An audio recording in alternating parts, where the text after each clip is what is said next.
하나님을 왕으로 모시는 삶이란 사무엘상 8장부터 12장 말씀을 가지고 살펴보기를 원합니다. 사무엘상 8장에서는 이스라엘 백성들이 와서 사무엘에게 자기네들도 왕을 세워달라 이야기를 합니다. 그때 사무엘은 그것이 하나님께 큰 죄라는 사실을 알았고 또 불쾌했습니다. 하지만 백성들은 고집했고 결국 하나님의 허락을 받아서 왕을 세워주게 됩니다. 그런데 이스라엘 역사를 보면 왕정 시대는 통일 왕국 시대는 100년, 한 120년 정도 채 되지 않습니다. 그리고 분열 왕국까지 포함을 해도 이 이스라엘에 있어서 왕국의 시대는 450년 가량밖에 되지 않습니다. 이렇게 짧은 기간 동안만 그들이 왕정을 유지했고 그 많은 시간들을 나라도 없이 그렇게 지냈던 것입니다. 오늘 말씀을 통하여서 하나님을 왕으로 모시는 삶이 어떤 것인지, 그들이 인간 왕을 세워달라고 한 것이 왜 죄인지 오늘 말씀을 통해 살펴보기를 원합니다.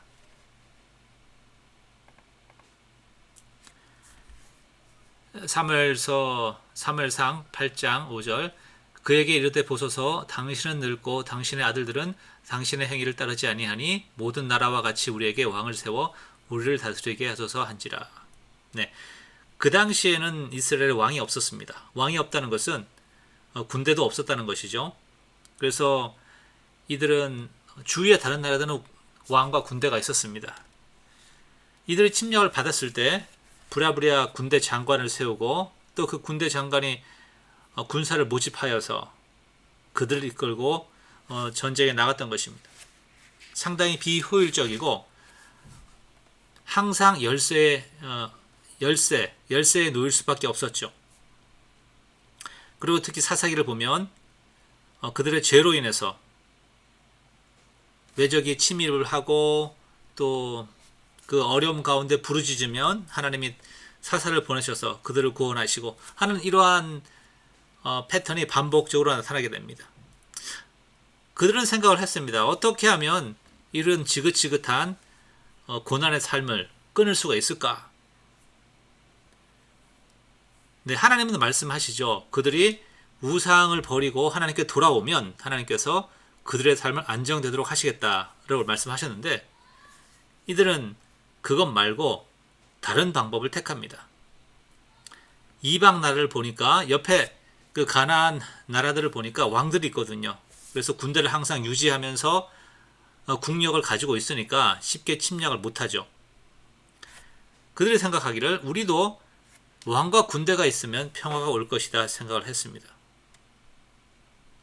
사무엘은 이런 요구를 별로 달가워하지 않았고, 그래서 그들에게 왕이 있을 때의 단점들을 쭉 얘기를 합니다. 10절부터 18절까지요. 하지만 그들은 고집을 합니다. 아니라 우리도 다른 나라들과 같이 되어 우리의 왕이 우리를 다스리며 우리 앞에 나가서 우리의 싸움을 싸워야 할 것이니라 하는지라. 자, 왕을 가지는 것이 나쁩니까? 다윗도 왕이었고 예수님도 유대인의 왕이라고 부르잖아요. 그리고 율법에서도 왕을 가지는 것을 금하고 있지 않습니다. 문제는 이들의 동기입니다. 다른 나라들과 같이 되자. 이들이 가나안 땅에 들어왔을 때 하나님께서 엄하게 명령하신 것이 있죠. 가나안 사람들과 결혼하지 말아라. 섞이지 말아라. 왜죠? 가나안 사람들과 섞이게 되면 그들이 섬기는 우상을 섬기게 될 것이고 그들의 문화를 따라가게 될 것이고, 그러면 구별된 선택된 백성으로서의 정체성이 희미해지기 때문이죠. 그래서 그들이 20절에 말한 것처럼 우리도 다른 나라들과 같이 되어서 우리의 왕을 우리가 세워야 될 것입니다 라고 했던 것은 하나님의 그 뜻에 직접적으로 도전하는 것이죠. 그래서 하나님을 왕으로 삼는 것을 거부하는 것, 그것은 하나님을 왕으로 거부한다는 것은 이렇게 말할 수가 있습니다. 하나님의 구별된 백성이 되길 거부하는 것이죠. 하나님의 백성으로 살아가려고 하니까 경제적으로도 사회적으로도 많은 손해를 봅니다. 그때에 하나님의 구별된 백성이 되길 거부한다면 우리는 하나님의 백성이 되는 것, 하나님을 우리의 삶 가운데 왕으로 삼는 것을 거부하는 것이죠. 자, 이스라엘 백성은 이해하지 못했습니다.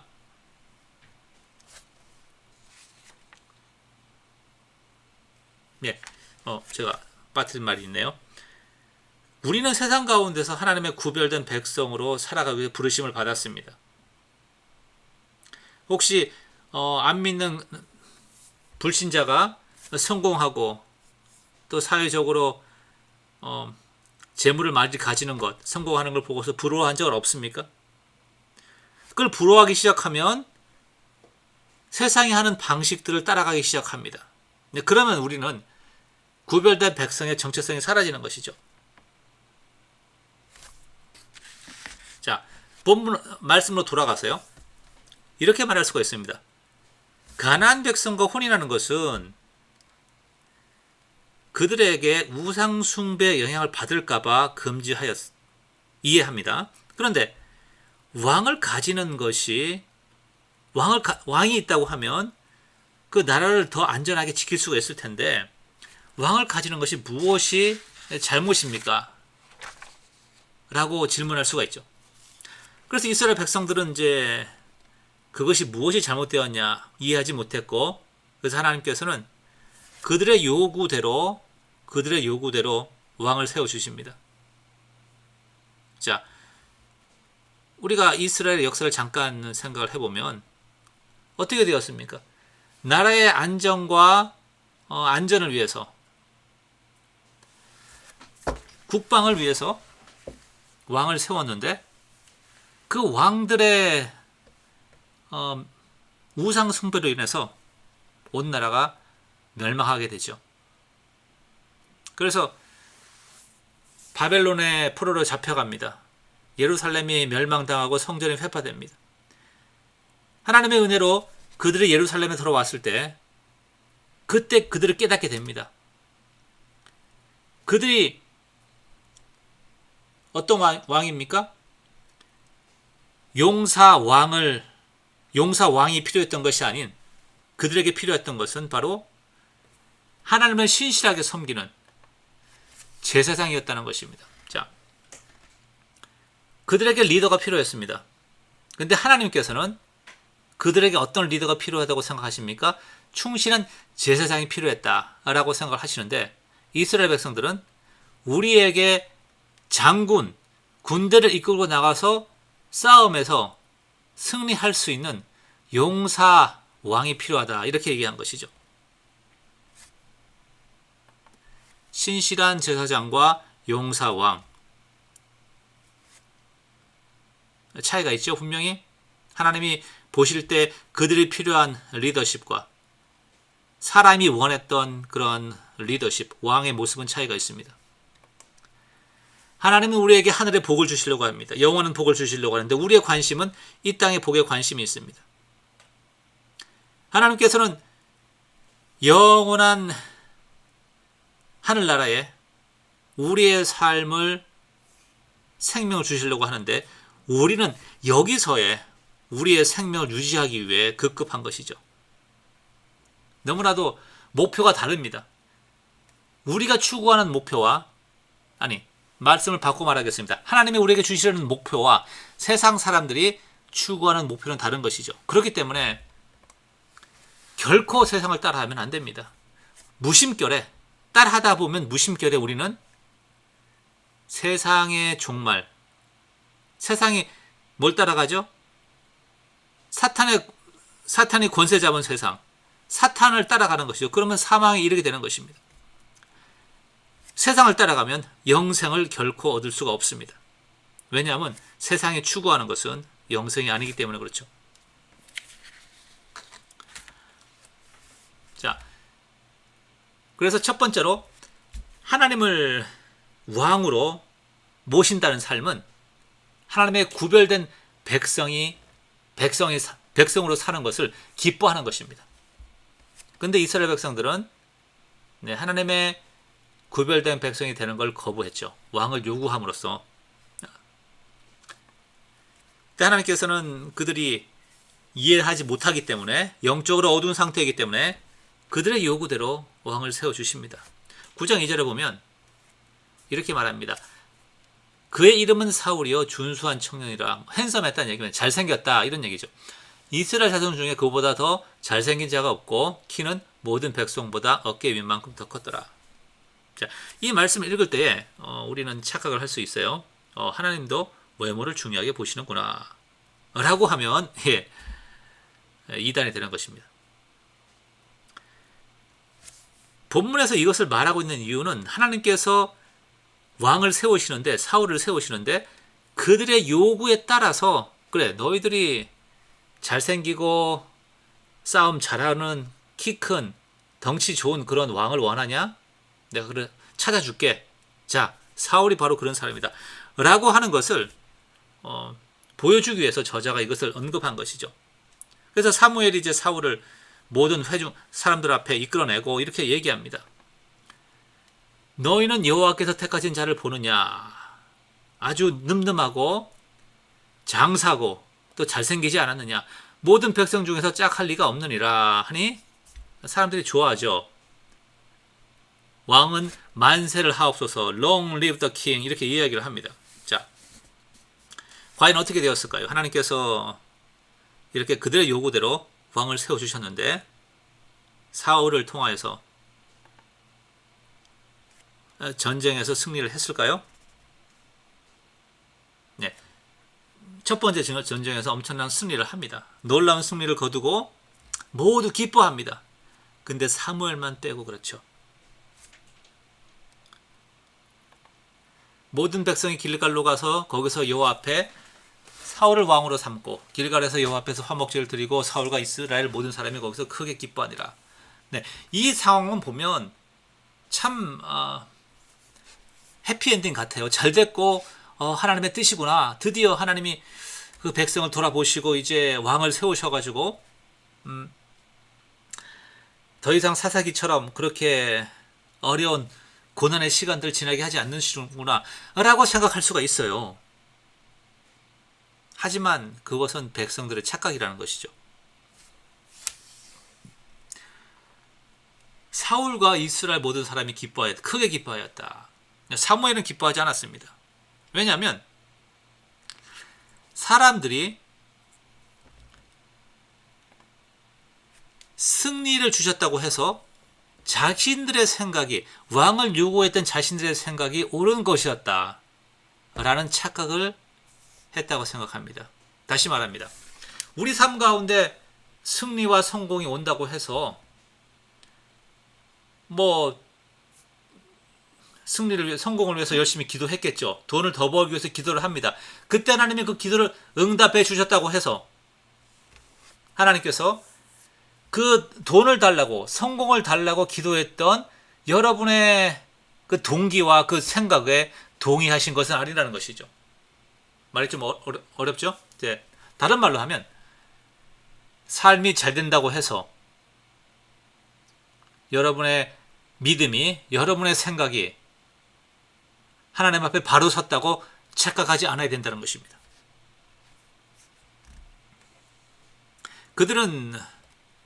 이스라엘 백성들은 영적으로 어두웠습니다. 그 사무엘은 이제 이들의 영적인 어두움, 영적인 무지와 그리고 이렇게 아무것도 모르고 그냥 기뻐하는 승리를 얻고, 또 장차 이제는 그러한 외적의 침입이 없을 거라, 거기서부터 보호를 받을 것이라고 하는, 하나님을 의지하지 않고 이제 인간 왕을 의지하는 거죠. 그렇게 마냥 기뻐하는 것을 보고 사무엘은 12장에서 그들에게 경고를 합니다. 그냥 마냥 기뻐할 것이 아니다. 너희 속에 있는 죄를 너희가 발견하지 않으면 결코 나라의 안녕이, 너희의 삶에 평안이 없을 것이다. 이렇게 얘기합니다. 그러면서 이제 그들이 하나님을 왕으로 인정하지 않았던 그 근본적 이유가 그들은 하나님의 통치 방식 무엇입니까? 하나님을 의존해서 살아가야 하는 하나님 의존의 삶의 방식을 거부했다는 것입니다. 다른 말로 하면 우리가 하나님을 나의 왕으로 고백한다고 하면 하나님의 통치 방식을 우리가 인정하고 받아들여야 하는 것이죠.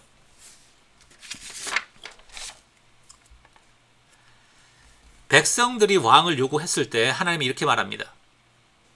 여호와께서 사무엘에게 이르시되 백성이 내게 한 말을 다 들으라. 이는 그들이 너를 버림이 아니요 나를 버려 자기들의 왕이 되지 못하게 함이니라.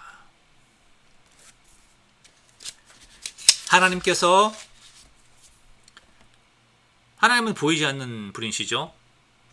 그러니까 백성들이 헷갈릴 수가 있습니다. 근데 하나님이 그 백성들과 소통하시는 방식, 그죠? 선지자나 제사장을 통해서 소통하시는 방식이 싫었고, 하나님이 그들의 필요를 채우시는 그 방식, 농사 지을 때 비가 필요하면 하나님께 기도하면 하나님이 비를 내려주시고, 그죠? 그런 거죠. 그런 방식이 싫었습니다. 불안하니까요. 오늘은 비가 왔지만 내일은 비가 올지 않을지 알 수가 없거든요. 그러니까 하나님을 믿지 않으면 완전히. 그리고 적군이 쳐들어왔을 때 하나님께서 사사를 세우시고 그를 통하여서 군대를 만들어서 적군을 물리치는 그러한 하나님의 통치 방식이 싫었던 것입니다. 그래서 하나님 말고 다른 인간 왕을 세워주세요 라고 한 것입니다. 그때 이제 사무엘이 자, 너희가 지금 요구하는 것이 바로 하나님을 거부하는 것이다 라고 하는 이야기를 사무엘상 12장에서 말하고 있는 것이죠.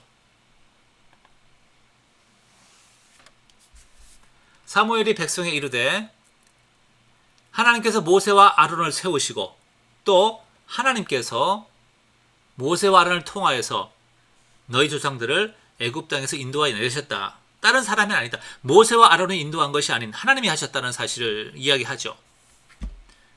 그 다음에 그들이 가나안 땅에 들어왔을 때 하나님의 경고에도 불구하고 하나님을 잊어버립니다. 여호와를 잊은지라. 그때 여호와께서 그들을 하솔 군사령관 시스라의 손과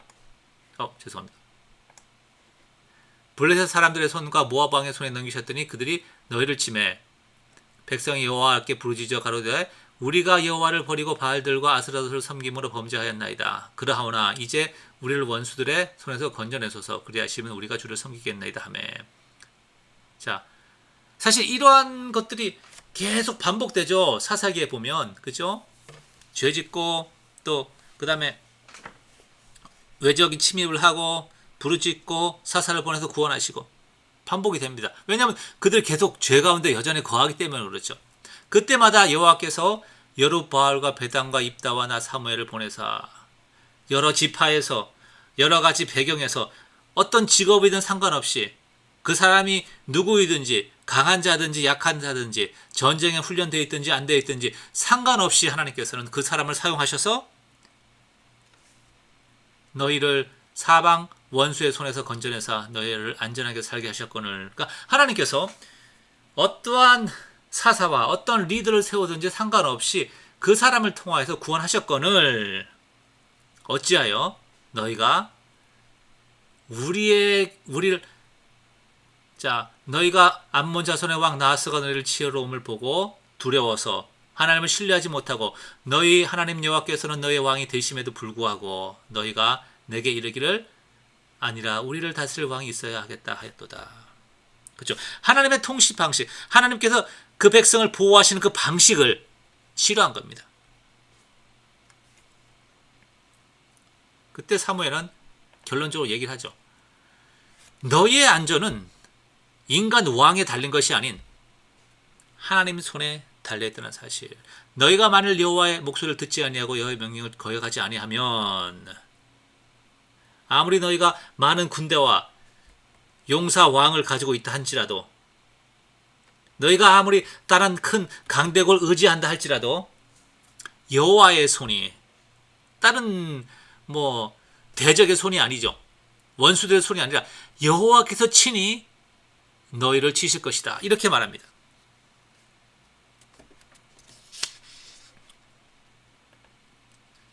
우리 삶의 복은 온전히 하나님 손에 있음을 우리가 인정하는 것, 아니 기쁨으로 받아들이는 것, 그것이 바로 하나님의 통치를 받아들이는 것입니다. 인정하는 것이죠. 자, 그들이 왜, 자, 이러한 것이 바로 그리스도인의 삶이고 하나님 의존의 삶인 것이죠. 하나님께서 왜 그들을 가나안 땅에 인도하셨습니까? 왜 이집트에서, 애굽에서 번성하지 못하게 하셨습니까? 그들을 해방시켜서 자유인으로 이집트에서 충분히 살게 하실 수 있는데 말이죠. 애굽은 그들의 믿음을 훈련하기에 좋은 땅이 아니었습니다. 외적의 침입도 없고요. 큰 간격이 주변에 없고요. 그리고 나일강이 흘러서 농사짓기에 아주 좋은 그러한 땅이었습니다. 하나님께 간구하지 않아도 이들은 충분히 잘 살 수가 있습니다. 믿음을 훈련하기에 적합하지 않다는 것이죠. 여러분 어디에 살기를 원하십니까? 편안한 곳에, 안락한 곳에 거하기를 원하신다면 여러분 영적인 침체는 각오하셔야 합니다. 왜냐하면 부자가 하늘에 들어가는 것이 낙타가 바늘 길어 들어가는 것보다 어렵다고 하셨습니다. 재물을 구하면, 재물을 추구하면 영적으로 그만큼 침체될 수 있다는 사실을 우리가 알아야 하는 것이죠. 하지만 가나안 땅은 어떤 땅입니까? 하나님 없이는 살아갈 수 없는 땅, 주위에 많은 강대국들로 둘러싸여 있어서 하나님의 보호하심이 없으면 나라를 유지할 수가 없고, 그리고 그 땅은 비를 흡수하는 땅이라 비가 오지 않으면 농사가 되지 않는 땅입니다. 가나안 땅에서의 생존은 오직 하나님 손에 달려있는 그런 땅으로 하나님이 인도하셨다는 사실. 그래서 거기서 그들의 믿음을, 하나님만 신뢰하는 믿음을 훈련시키길 원하셨던 것이죠. 이스라엘 백성에게 진작부터 왕을 주지 않으셨던 이유도 여기 있습니다. 그들이 하나님만 의지하도록 하기 위한 것이죠. 그런데 그들은 어떻게 합니까? 그러한 하나님의 통치 방식을, 하나님만 의존해야 하는 그 삶을 거부한 것이죠. 왕을 요구함으로써. 자, 그리고 세 번째로 하나님을 왕으로 섬기기를 거부한다는 것은 하나님을 전심으로 섬기지 않는 것입니다.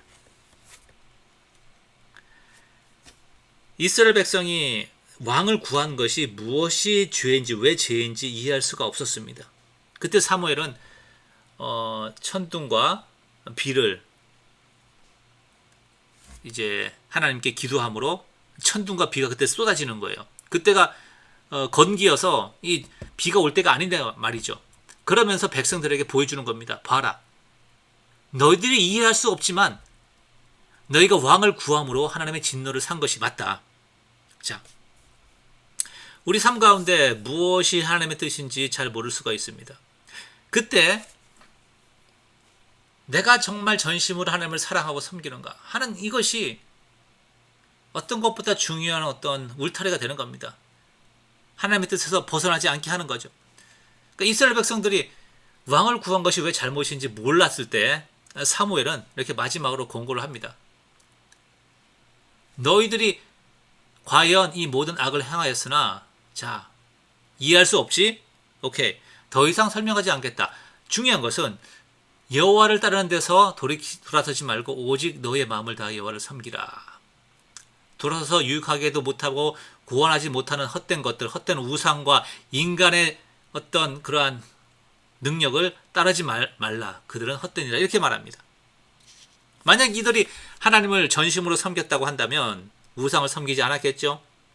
그러면 그들이 다른 나라의 침략을 받았을 수도 없을 테고, 받아도 이겼을 테고, 충분히. 그러면 다른 나라들처럼 왕을 구하려고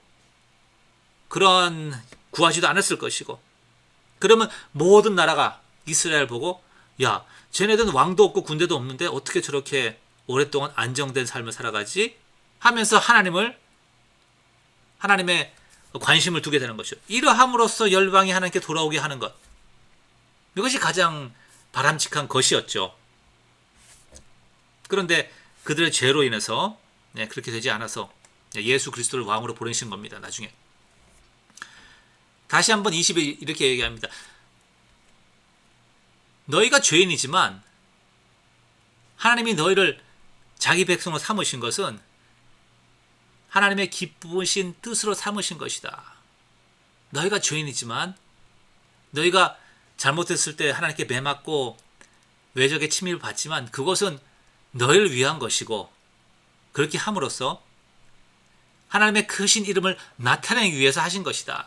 하나님께서는 자기 백성을 버리지 아니하신다 하면서 다시 한번 확인을 줍니다. 말씀을 정리합니다. 자, 하나님을 왕으로 모시는 삶이 어떤 것입니까? 그들은 이스라엘 백성은 인간 왕을 구함으로써 하나님을 왕으로 모시기를 거부했습니다. 그들은 하나님의 구별된 백성이 되는 것의 의미를 몰랐고 그걸 싫어했죠. 그래서 하나님을 왕으로 모시는 삶은 이거하고 반대죠. 하나님의 구별된 백성으로 사는 것. 그리스도인이 된 것을 자랑스럽게 여기고 세상의 무와 부와 명예를 부러워하지 말아야 됩니다. 결코 부러워하지 말아야 됩니다.